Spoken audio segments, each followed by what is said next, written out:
دوستو بگ سوچو میں خوش آمدید۔ یورپ کے جزیرہ نما آئبیریا کے انتہائی جنوب میں بحیرہ روم کے کنارے خشکی کا ایک خیصہ موجود ہے جو ویسے تو رقبے کے لحاظ سے بہت چھوٹا ہے، لیکن تاریخی طور پر اپنے محل وقوع کی وجہ سے انتہائی اہمیت کا حامل ہے۔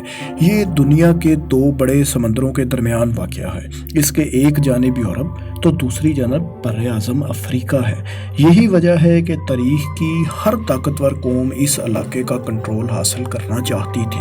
اسٹریٹجک لحاظ سے انتہائی اہم اس علاقے پر آج بھی کنٹرول کی کشمکش مختلف طاقتوں کے درمیان کسی نہ کسی صورت جاری ہے۔ یہ علاقہ مسلمانوں کے لازوال دور کی یادگار بھی ہے، کیونکہ اس علاقے میں صدیوں پہلے مسلمانوں نے ہی اپنے ایک عظیم اور مشہور کمانڈر کی سربراہی میں قدم جمائے تھے اور صدیوں یہاں حکومت کرتے رہے اور پھر پورے اسپین پر چھا گئے تھے۔ لیکن ایسا کیا ہوا کہ کئی صدیوں کی یہ حکومت بالآخر ختم ہوئی؟ یہاں آباد ہونے والے مسلمان کون تھے؟ وہ کون سے ممالک ہیں جو آج بھی اس علاقے پر تنازع کا شکار ہیں؟ آئیے اس علاقے کے بارے میں جانتے ہیں۔ دوستو، خشکی کے اس چھوٹے سے ٹکڑے کا نام جبرالٹر ہے۔ 7 مربع کلومیٹر سے بھی کم کا یہ علاقہ آج کل برطانیہ کے زیر انتظام ہے اور برٹش اوورسیز ٹیریٹری کہلاتا ہے۔ یہ علاقہ دنیا کے دو بڑے بر اعظموں یورپ اور افریقہ کے عین سنگم پر واقع ہے۔ اس کی سرحدیں شمال میں اسپین کے صوبہ اندلسیہ سے ملتی ہیں، جبکہ افریقی ملک مراکش کا فاصلہ بھی جبرالٹر سے بہت کم ہے۔ جبرالٹر آبنائے جبل الطارق یعنی اسٹریٹ آف جبرالٹر پر واقع ہے۔ یہ آبنائے دراصل افریقہ اور یورپ کو جدا کرتی ہے اور بحر اوقیانوس یعنی اٹلانٹک اوشین اور بحیرہ روم یعنی میڈیٹرینین سی کو آپس میں ملاتی ہے۔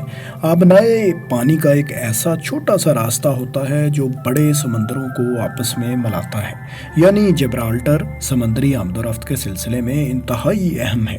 دوستو، تقریباً 34,000 آبادی پر مشتمل جبرالٹر ویسے تو ایک برٹش اوورسیز ٹیریٹری ہے، لیکن اس کی اپنی پارلیمنٹ اور گورنر بھی ہے جو اپنا چیف منسٹر خود الیکٹ کرتے ہیں، اور چیف منسٹر ہی اس کی حکومت کا سربراہ ہوتا ہے۔ یہ علاقہ ایک جزیرہ نہیں ہے بلکہ جزیرہ نما ہے، یعنی اس کے 3 طرف پانی ہے۔ ایسے علاقے کو انگلش میں ہم پیننسولا کہتے ہیں۔ یہ علاقہ یہاں پائے جانے والے ایک بہت بڑے پہاڑ کی وجہ سے مشہور ہے جس کا نام جبل الطارق یا راک آف جبرالٹر ہے۔ ہم آپ کو یہ دلچسپ بات بھی بتاتے چلیں کہ جبرالٹر کا اصل نام عربی میں دراصل جبل الطارق ہے۔ وقت کے ساتھ ساتھ یہ بگڑ کر جبرالٹر بن گیا۔ جبل الطارق اس کا نام آخر پڑا کیسے تھا؟ آئیے یہ جانتے ہیں۔ مورخین کے مطابق 8ویں صدی سے پہلے جبرالٹر کا یہ علاقہ بالکل خالی تھا۔ یہاں کوئی انسانی آبادی کبھی نہیں رہی تھی۔ مسلمانوں کے خلیفہ ان دنوں بنو امیہ کے الولید ابن عبد الملک اول تھے۔ شمالی افریقہ میں بھی ان دنوں مسلمانوں کی ہی حکومت تھی۔ اس سارے علاقے کو افریقیہ کہا جاتا تھا۔ مسلمان اپنی قوت بڑھانا چاہتے تھے اور اب ہسپانیہ کے علاقے یعنی موجودہ اسپین اور پرتگال کی جانب بھی اپنی توجہ مرکوز کر چکے تھے۔ عمومی خلیفہ کی ہدایت پر افریقہ کے گورنر موسیٰ ابن نصیر نے مسلم افریقی کمانڈر طارق بن زیاد کو فوج تیار کرنے کا حکم دیا۔ طارق بن زیاد اس سے پہلے کئی معرکوں میں اپنی بہادری کا ثبوت دے چکے تھے۔ وہ 27 اپریل 711 کو اپنی 7,000 فوج کے ہمراہ سمندر پار کر کے اسپین کے قریب ہی خشکی کے ایک حصے پر اترے۔ یہ دراصل جبرالٹر کا ہی علاقہ تھا۔ مورخین کے مطابق انہوں نے یہیں سے اپنے قافلے کو تمام کشتیاں جلا دینے کا حکم دیا تاکہ واپسی کا کوئی راستہ باقی نہ بچے۔ انہوں نے اپنے ساتھیوں سے کہا کہ اے مجاہدوں، پیچھے سمندر ہے اور آگے دشمن ہے، تم کہاں بھاگو گے؟ اب ایک ہی آپشن بچا ہے کہ تم بہادری اور ثابت قدمی سے لڑو، اور پھر ایسا ہی ہوا۔ مسلمانوں نے جبرالٹر کو اپنا بیس کیمپ بنا لیا اور یہاں سے آگے بڑھتے ہوئے انہوں نے جواں مردی سے ہسپانوی فوج کا مقابلہ کیا اور چند ہی سالوں میں پورے اسپین پر اپنی حکومت قائم کر لی۔ جبرالٹر میں پہلی انسانی آبادی بھی کمانڈر طارق بن زیاد ہی نے بات کی۔ اسی لیے 10ویں صدی کے ایک عرب ماہر جغرافیہ ابن حقل نے اس علاقے کے لیے جبل الطارق کا نام استعمال کیا، یعنی طارق کا پہاڑ، اور یہیں سے اسے جبل الطارق کہا جانے لگا۔ 11ویں صدی میں اسپین پر افریقی مسلمانوں کے ایک گروہ موحدین کی حکومت شروع ہوئی۔ انہی کے دور میں جبل الطارق کو اہمیت ملنا شروع ہوئی۔ اس سے پہلے جبل الطارق کو اسپین کا ہی حصہ سمجھا جاتا تھا۔ موحدین کے سربراہ عبد المومن بن علی نے جبرالٹر کی تعمیر و ترقی کا کام سنبھال لیا اور اس کا نام مدینہ الفتح یعنی فتح کا شہر رکھ دیا گیا، جبکہ یہاں کے مشہور پہاڑ کا نام جبل الفتح رکھ دیا گیا۔ چند ہی ماہ کے اندر جبرالٹر اس دور کا ایک عالی شان شہر بن چکا تھا۔ یہاں ایک مسجد بھی تعمیر کر دی گئی۔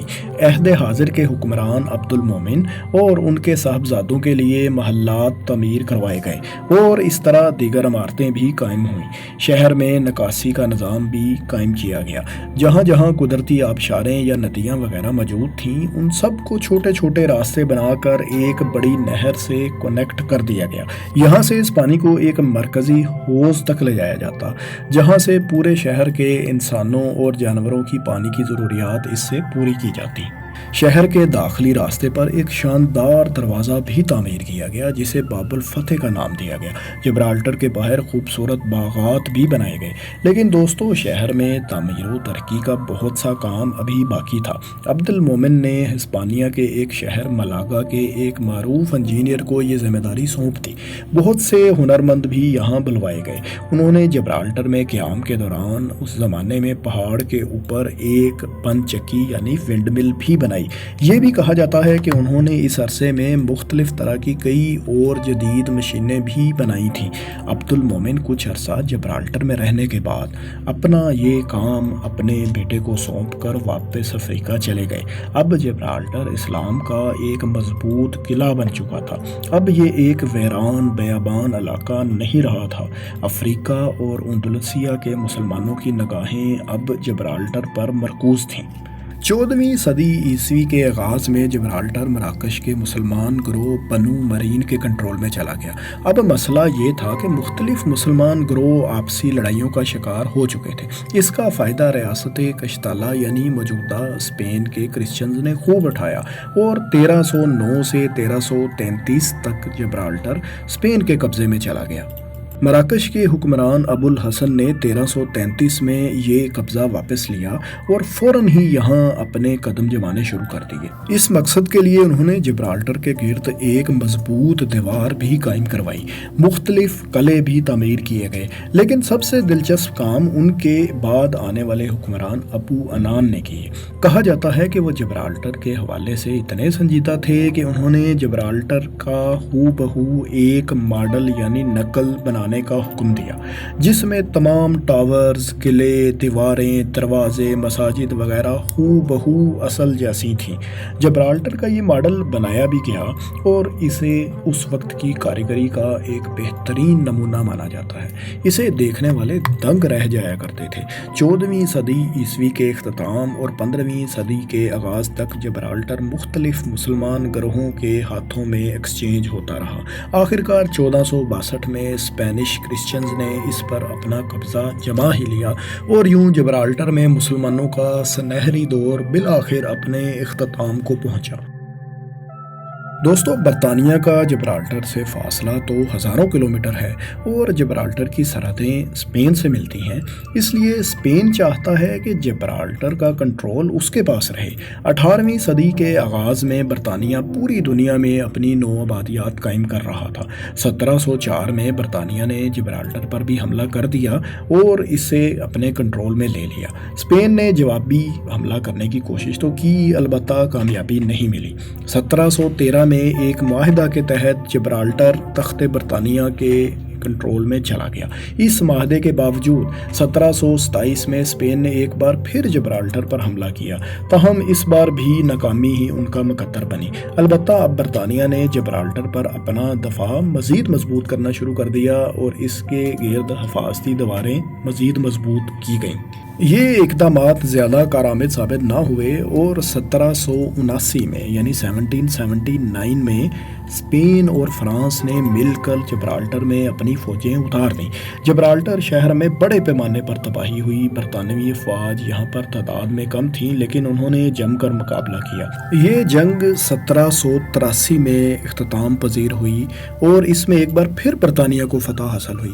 جبرالٹر اپنی سمندر میں لوکیشن کی وجہ سے برطانیہ کے لیے انتہائی اہم تھا۔ وہ یہاں سے مختلف ممالک کی آبی آمد و رفت پر نظر رکھ سکتا تھا۔ جنگ عظیم دوم کے دوران جبرالٹر کی زیادہ تر آبادی کو قریبی ممالک میں پناہ دے دی گئی اور برطانیہ نے اپنے اتحادیوں کے ساتھ مل کر اسے ایک ملٹری بیس کے طور پر استعمال کیا۔ بعد ازاں نہر سوئز کی تعمیر کے بعد جبرالٹر کی اسٹریٹجک اہمیت میں اور بھی اضافہ ہو گیا۔ شاید اسی لیے اسپین کو جبرالٹر پر برطانیہ کا کنٹرول ابھی تک کھٹک رہا تھا۔ 1967 یعنی 1967 میں یہاں ایک ریفرینڈم کروایا گیا جس کا مقصد یہاں کی عوام کی رائے جاننا تھا کہ وہ اسپین کے ساتھ شامل ہونا چاہتے ہیں یا برطانیہ کے ساتھ ہی جڑے رہیں گے۔ نتیجہ برطانیہ کے حق میں آیا۔ اس کے بعد اسپین نے جبرالٹر کے ساتھ اپنی سرحدیں اور تمام راستے بند کر دیے۔ البتہ 1985 میں اسپین نے یہ راستے کھول دیے۔ نومبر 2002 میں ایک بار پھر ریفرینڈم کروایا گیا اور جبرالٹر کے لوگوں نے اس بار پھر برطانیہ کے ساتھ رہنے کے حق میں ہی ووٹ دیا۔ حال ہی میں جبرالٹر کو آفیشیل طور پر برطانیہ کے ایک شہر کا درجہ بھی دے دیا گیا ہے۔ یہاں برطانوی بحریہ کی بیس آج بھی قائم ہے۔ جبرالٹر اور اسپین کا بارڈر اب اوپن رہتا ہے اور اس کے ذریعے آمد و رفت بھی جاری رہتی ہے۔ یہاں کی قومی زبان انگلش ہے، البتہ لوگ اسپینش بھی بولتے ہیں۔ جبرالٹر کے زیادہ تر باشندوں کا مذہب کرسچینٹی ہے۔ دوستو، جبرالٹر یا جبل الطارق مسلمانوں کے عظیم دور کی نشانی ہے۔ صدیوں یہاں حکومت کرنے کے بعد مسلمان اپنے اختلافات کے باعث اس انتہائی اہم علاقے سے ہاتھ دھو بیٹھے۔ جبرالٹر کی کل آبادی کا تقریباً 4% آج بھی مسلمان ہیں۔ انہی مسلمانوں کے لیے سعودی عرب کے کنگ فہد بن عبدالعزیز نے 1990 کی دہائی میں جبرالٹر میں ایک انتہائی خوبصورت مسجد تحفے کے طور پر تعمیر کروائی۔ اس مسجد کو کسی بھی غیر مسلم ملک میں واقع سب سے بڑی مسجد ہونے کا اعزاز بھی حاصل ہے۔ سفید سنگ مرمر سے بنی اس مسجد کے میناروں کی گونجتی اذانیں آج بھی جبرالٹر کی وہ یادیں تازہ کر دیتی ہیں جو کبھی جبل الطارق ہوا کرتا تھا۔ دوستو، آپ کو جبرالٹر کے بارے میں ہماری یہ ویڈیو کیسی لگی؟ کمنٹس میں اپنی رائے سے آگاہ کریں اور اس قسم کی معلوماتی ویڈیوز دیکھنے کے لیے ہمارے چینل کو سبسکرائب کر لیں۔ شکریہ۔